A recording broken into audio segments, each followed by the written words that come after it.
Welcome back to the Homeschool Advantage podcast. I'm your host, Bex Buzzy. Today is the first part of a 2-day Lynn Dean series. Lynn Dean is the author of the Homeschool Parents How-To series, a 4-part online course packed with tips for how to teach to a child's strengths, how to merge lessons with life, how to encourage creativity, and how to raise a hero. And she is the author of Discover Texas Online and My Homeschool Mentor. In this episode, we discuss why teaching to your child's strengths brings out the hero. We discuss the importance of guiding our children in the way they should go so when they are older, they will not depart. Why helping children and teens solidify core values and beliefs is vital for their personal growth, especially when they have to make fast decisions where their core beliefs will automatically drive them, and how finding out what your child is good at a younger age can help them discover what they were put on this earth to do. Go grab your coffee, go grab your tea, and a pen and paper, because you're not going to want to miss what Lynn Dean has to say. Let's get into the podcast.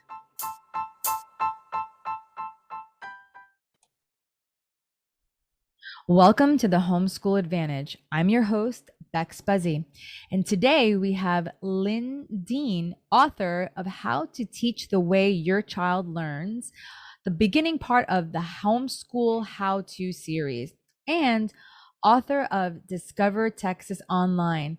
Lynn, say hello to our listeners. Hello, I'm glad to be with you. We are glad to have you. So can you tell us, what is something you think most people don't know about homeschooling? Something most people don't know. I think most people don't realize that homeschooling actually predates public education. Historically, public schools were designed to teach peasant children the basics, while home education was the choice of the nobility and of kings. I didn't know that either. Yeah, it's That true. is amazing. That's powerful. It's true. Yes. And so just understanding that homeschool was actually a choice of kings, queens, and for nobility. I mean, how much more that parents should realize, like, this is probably the best way to educate your child. And you're from Texas, right? I am. Awesome. And you wrote down Discover Texas Online. So what prompted you to create that very specific portion of history for the homeschooling community? Because I hated it when I was in school. And so when my own children got to the age where it was time to study it, I looked around and I found almost nothing except the same textbook that had bored me to tears when I was in that grade. And I just could not bear to do that to them. So my husband and I put our heads together. He actually loved history because he had learned it hands-on through field trips and library books and stories. And we decided if we could teach that way, that it sticks better. And through that, I came to realize that really combines the way all children learn best. That is so dynamic. Like, absolutely. When we go to the places and see all of the historic places and monuments and just all those things that, really connect us to where we're from, it's really powerful. I lived on the East Coast. Now I'm in San Diego, but I used to live on the East Coast. I grew up in Brooklyn and I moved to New Jersey.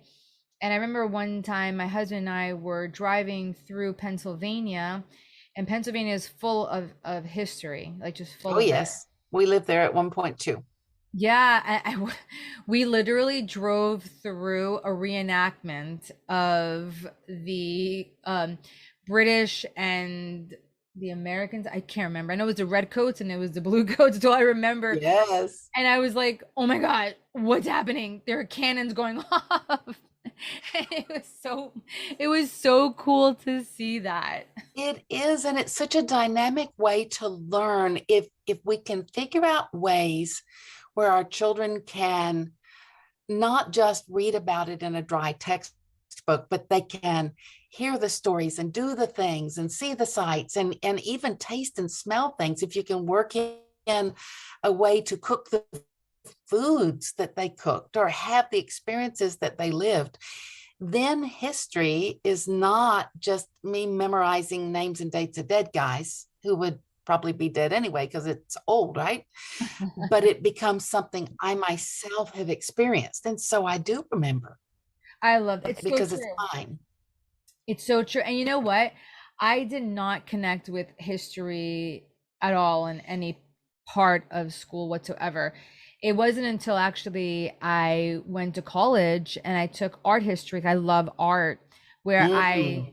yeah, I understood every bit of history. It was really interesting how through the way they painted the paintings with the type of paint they used, whether it was oil paint or, fresco, whatever it was, I had an understanding of why they used it that time, Right? why, kings, commissioned certain paintings to be done. So it's very powerful when you're able to learn the way you learn and understand things the way you understand the things is and in so in your book, How to Teach the Way Your Child Learns, was that actually your mindset, like creating and beginning to write this book? Somewhat, somewhat, because I had a friend that had actually asked me, she said, if you do this, I want to buy a copy. I have 4 boys. They are different ages. They are as different as can be. And I want to do this once, have them all love it and be done. So that was the challenge, was to create something that was age integrated and multi-sensory so that it would appeal to visual learners, it would appeal to auditory learners, it would appeal to tactile learners, and there would be something for everybody. Now, when you say multi-sensory, are you including those field trips you're talking about? Sure. Because a field trip is a wonderful way to blend all the senses because they are, of course, seeing where it happened. They are often hearing the park ranger explain or the docent. They can touch and smell the sights and sounds and everything that's around them. So it is multisensory. It appeals to everything. That's awesome. So your curriculum, what is the focus of your curriculum? Of the Discover Texas curriculum, Yeah. it covers Texas history, geography, and government from from the native peoples through modern times. And And we your end, go ahead. no, sorry. No, we end with a family tree chart so that children can bring it completely down to their personal level and realize that they have a history as well, that their family has a history, that they have a culture that is completely unique to them. And my hope is that they'll realize that nobody really wakes up and intends to become a hero on any given day. They're just living their life and something happens that demands them to make a choice. And their decision is often made very quickly and comes directly from their core values. So I want children to think about living deliberately and thinking a little bit in advance about what's important to them, what they stand for, what their goals and priorities are, so that when that moment arrives, they'll make better choices. It is powerful. That is I think powerful. so. Oh my goodness. That is so like spot on. We do make choices on a whim, but if we have our core values and we have those established, we can make good choices on a whim. That Yes, is a huge takeaway. it is. Wow. I don't think I realized that this was a whole kind of new way of learning and putting things together until after I had completed the course and I began to get the feedback. And so that was when I wrote the Homeschool How-To series, and How to Teach the Way Your Child Learns is the first course in that, to help parents understand before they buy a curriculum that maybe doesn't fit their child, how their child will best enjoy learning and absorb and remember and master more. Okay. I want to kind of dive into that part really quickly. Sure. So you said that in your book, you're walking parents through how to understand how their child learns so that they are able to choose the proper curriculum. Have you found a lot of parents asking you questions that maybe made you think like, ah, I think they're not understanding how this all works? Oh, absolutely. The first question, I am a homeschool mentor in several groups, and the first question people ask is, so I guess I need a curriculum. What's the best one to buy? And that, I mean, that's a natural first question, but the best one to buy is the one that fits your child. So we need to back up before we can answer that question, and give them the tools to understand how their child's mind works, and how to, I say, how to open the doors. I tell them a story about a time that I was struggling to get my front door open. I'm standing in the rain with my arm full of groceries, and I'm really getting frustrated. And I looked down and I was using my car key to try to get in the front door.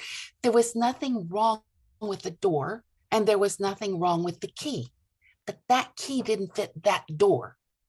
Wow. Wow. That's wow. I have nothing else to say. We get so frustrated sometimes trying to reach our children.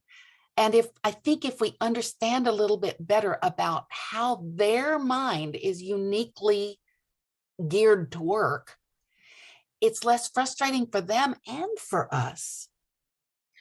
Can you give us a little sneak peek, like a little nugget on what a parent can do to be able to at least start that process of understanding how their child learns? Sure. In the book, and I would love to offer it to your listeners for free at the end of our segment, but in this Awesome. book, there in the first part, there is a worksheet that helps you identify some of the traits of visual learners, auditory learners, tactile learners, those little wigglers that just can't sit still. And once you've identified it, it walks you through some ideas of how to teach to them. Another story I share is that we lived for a time in another country, and people would walk up and begin to talk to me, assuming I would understand them, but I didn't. And then it was so funny. They would slow down and speak loudly, but still in the foreign language. I was like, I'm not deaf and I'm not stupid. I just don't speak that language. But this helps us to understand the language that our children do think in, so that communication can be, it's like a game of catch. We have to pitch in such a way that they're able to catch it. That is so powerful. While when I was in the classroom and I first started began teaching, um, I would remember there were times that I'm thinking, oh my goodness, I have been trying to explain this to my students for a long time. Why are they not getting it? Mm-hmm. And I began to realize I don't think I'm speaking their language. Like I really started thinking back, like what tripped me up when I was either in college or high school. And I just remember that teachers would talk to me as if I had studied it as long as they have. And I remember thinking, like, this is not working. So I would choose a child or one of my students in class, and I'd be like, hey, do you feel like you can do a 10-minute lesson on this topic? They're like, absolutely. So I would have them do it, and they would create their own little quiz and everything. And I can tell you that right after that lesson, all the kids understood what I've been trying to teach them. And it's because they have their own way of understanding and their own language that they are can really relate to and resonate with. And I learned that thankfully early on in my teaching career, because there are times where I'm like, this is not getting through. I need to have someone else present this work because I just don't speak their language. And imagine if I would have had like some type of worksheet to like kind of walk through and understand, like, hey, what's the dynamics happening in my classroom now. That's really powerful, but it probably would be a little bit more difficult because there's like 30 kids that are all different. But to have it for your child or your children, 3, 4, 5, or 6 or 7 kids, however many you have, that could be an extremely powerful tool. Have you found that parents were able to utilize this checklist, or this kind of questionnaire, and they learned other things about their children? They do, and they learn a lot about themselves as well, because as you're going through it and assessing each of your children, suddenly the light goes on and you're like, oh, that's why this little one and I, knock heads sometimes, or they don't get what I'm trying to say. It's very helpful, because just like we can choose a curriculum that works well for their learning style, we can also adjust the way that we present the material and teach. And your idea of having another student teach it is very good, because most people really only remember about 10% of what they read and maybe 20% of what they hear. So why do we use textbooks and lectures as our primary way of teaching?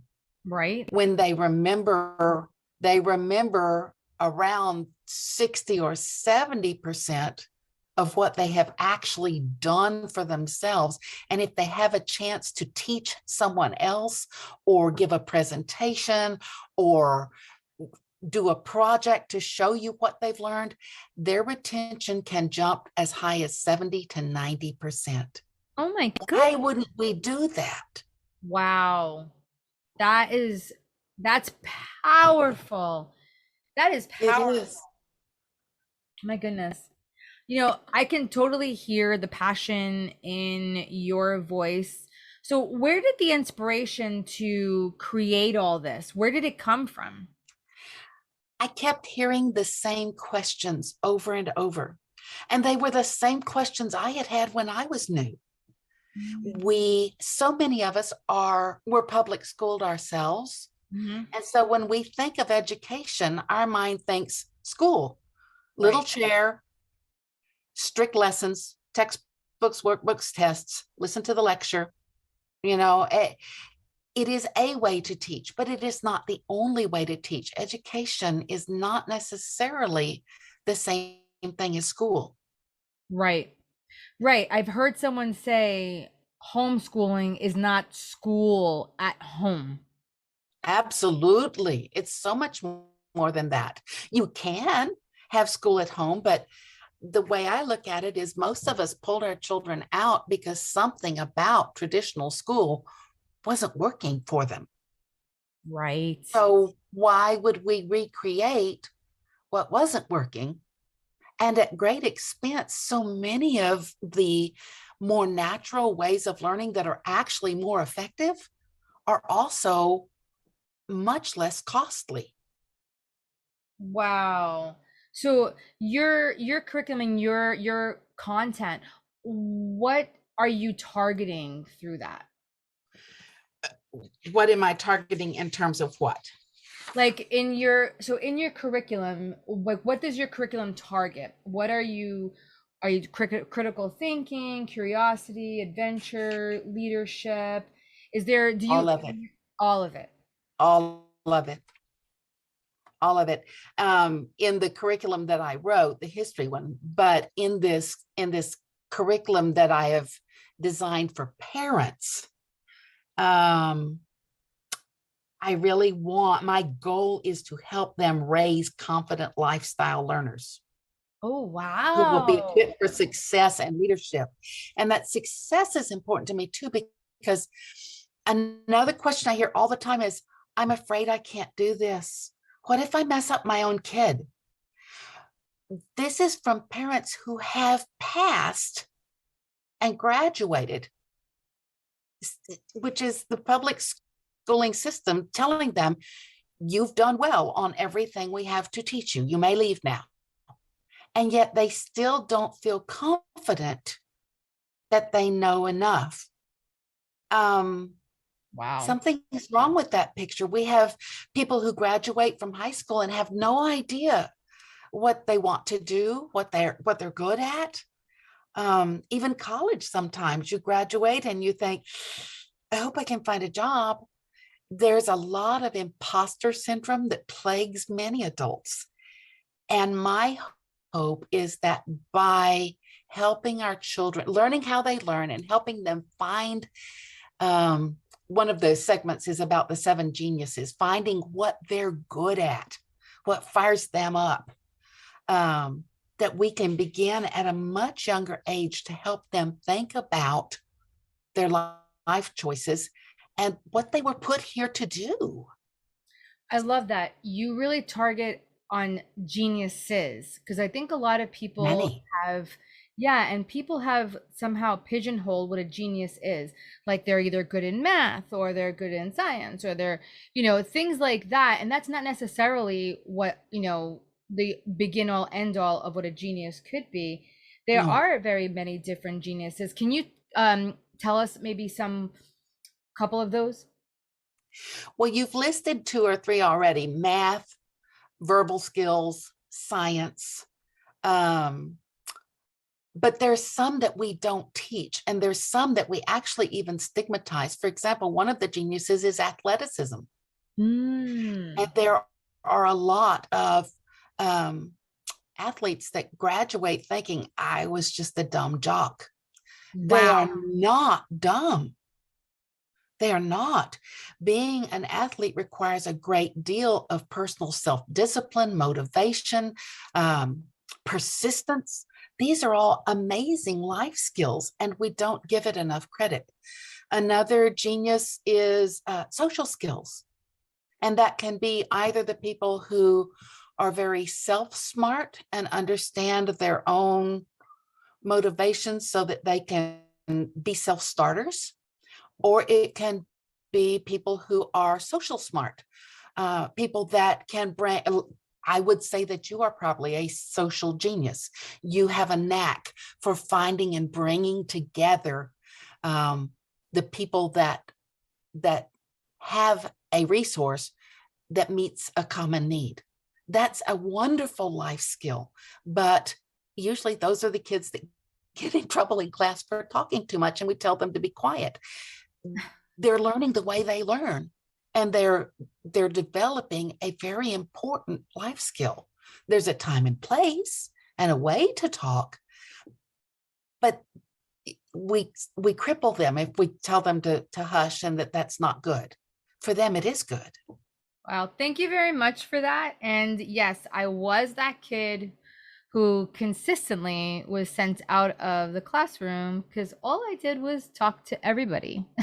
You're probably an auditory learner, and you very likely process and remember things better when you've had a chance to talk them through with your peers. Oh, totally. And as a teacher, the more I talk about what I teaching is I learned so much by teaching, period, and just talking to people. And absolutely, that's 100% true. That's so true. Wow. Thank you. Thank you for This, revealing that to me. yeah, this course is really, when you read it, you're like, oh, well, duh. But it's things that are so obvious, but I mean, we all notice them. We haven't really organized them and thought through exactly how that's planning out. Does Right. that make sense?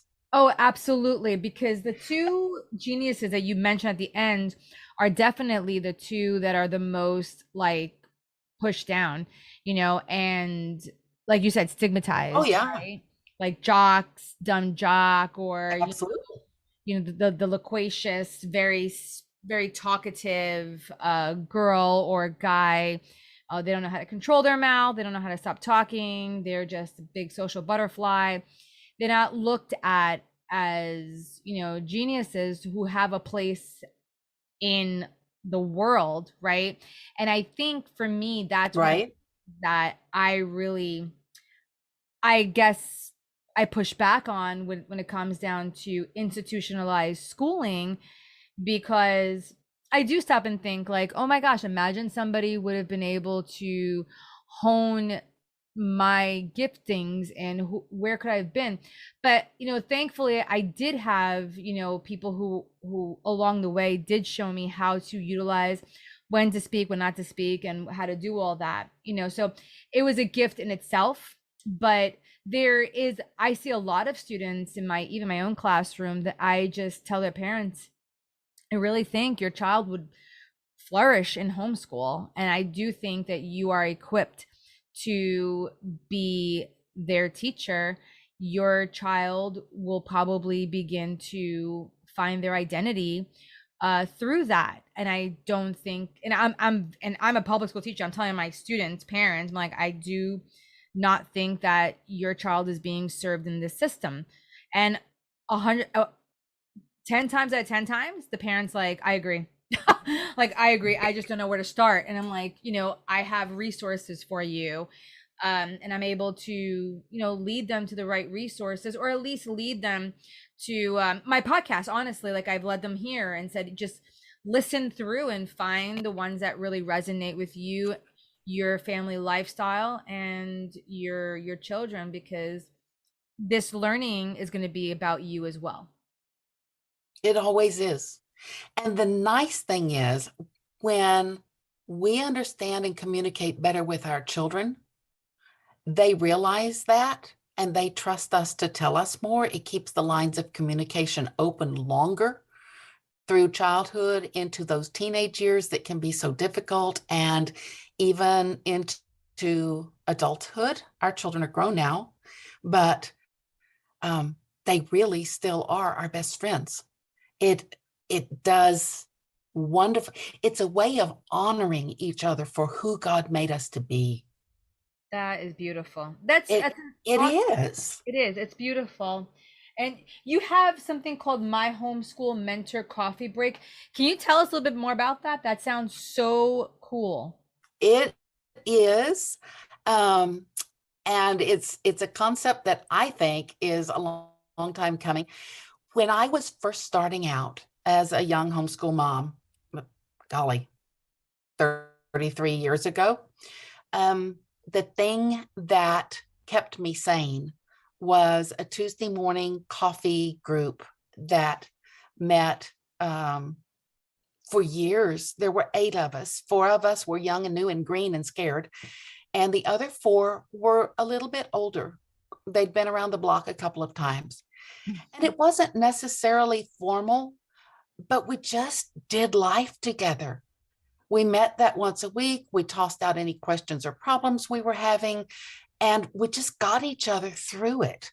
So for years, I have been a featured speaker at homeschool conventions, but it's like trying to drink out of a fire hydrant, and then you go home and there's not going to be another convention until next spring, and you've got 10 months of school to get through. So I thought, if I offer this homeschool how-to course, which is a follow-up on what I speak about, then parents can do it at their own pace. They can do it all at once if they just want to, dive into the deep end, or they can kind of wade in and kind of give things time to stew. But on the back end, if there could be an accompanying coffee break where you have an accessible homeschool mentor, a group. Actually, I have other ladies that have come on board with me who are mentor status and have a variety of skills and resources. And we just make ourselves available to our members. That's awesome.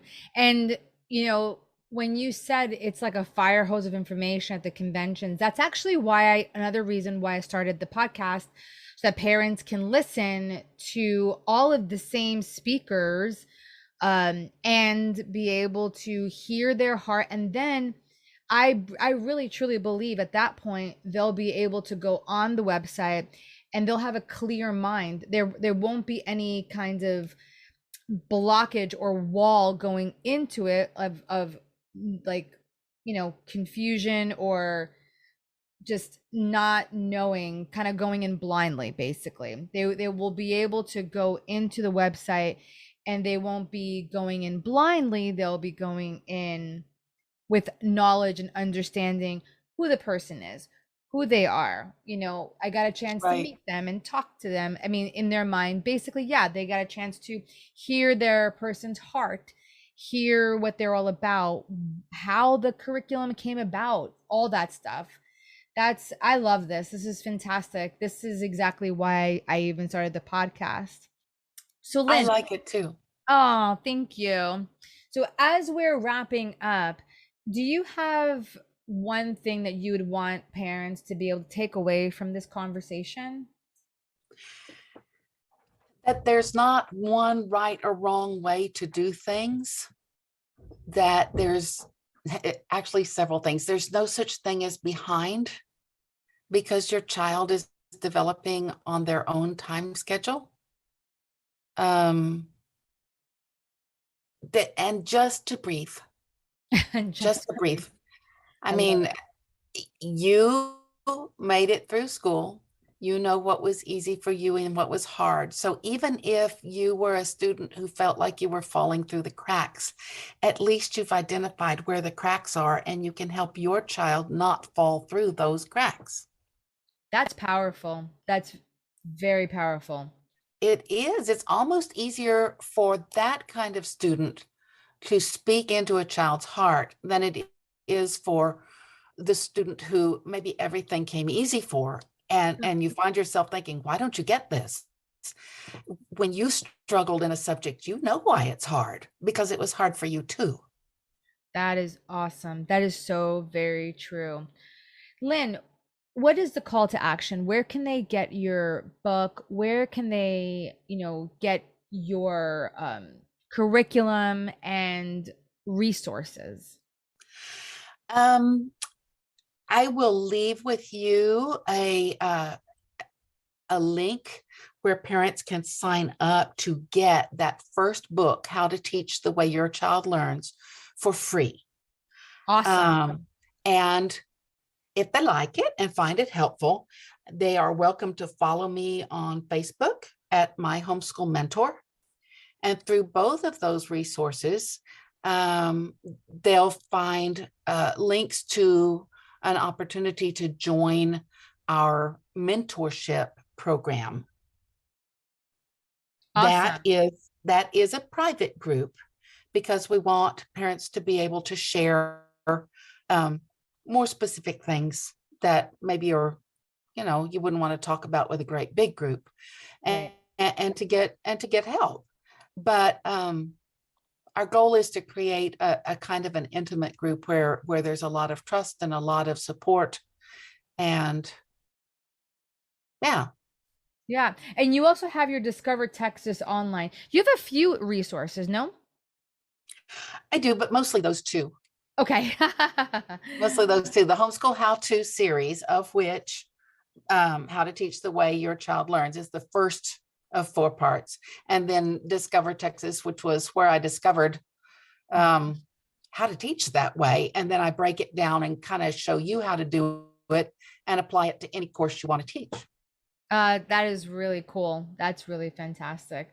Well, Lynn, thank you so much for coming on today and just sharing your wisdom, your knowledge, your experience. We really, really are thankful for you. Well, thank you. I'm thankful for the opportunity to speak to your group. All right. Have a great one. You too.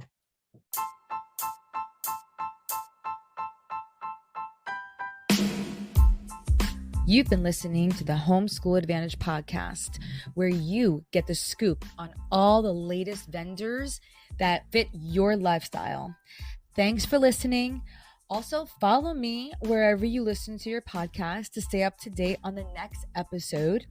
You can also visit my website where the episodes will be, and for my free lesson plan course, which can help you if you have different vendors and you're wondering, how do I make them all flow together? Let me help you with that. And if you're a vendor and you think you would like to be on the podcast, send me an email, realedtalk@gmail.com. Leave me your name, contact, website, and I'll get back to you. Thanks for stopping in with me, and I'll see you on the next time.